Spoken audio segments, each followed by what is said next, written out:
God's grace is what underlies everything that we experience from God as unworthy sinners. When God disciplines us, when he chastises us, when he corrects us, what's at the heart of it is grace, undeserved favor. It's God's smile. All of that we don't deserve is pointed towards us when God disciplines us, and it's at the very heart of what's happening when God saves us.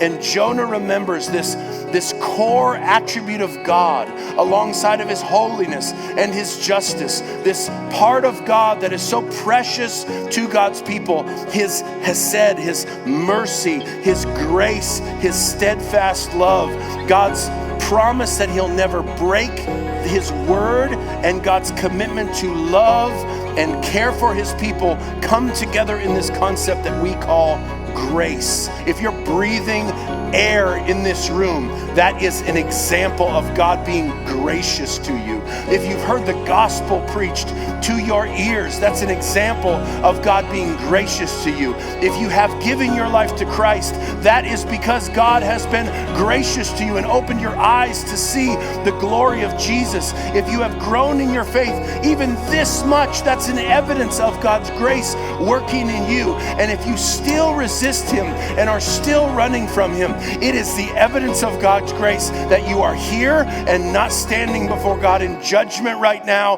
and not in eternal hell. All of life is grace.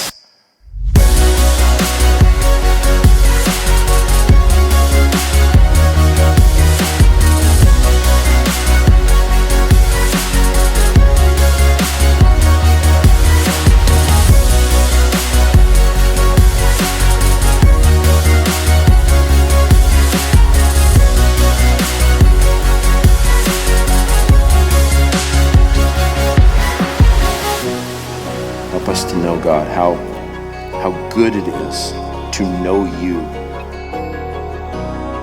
Pull us away from the things that we are dependent on, so that our dependence would be exclusively on your Son. Help us trust in him. In Jesus' matchless name.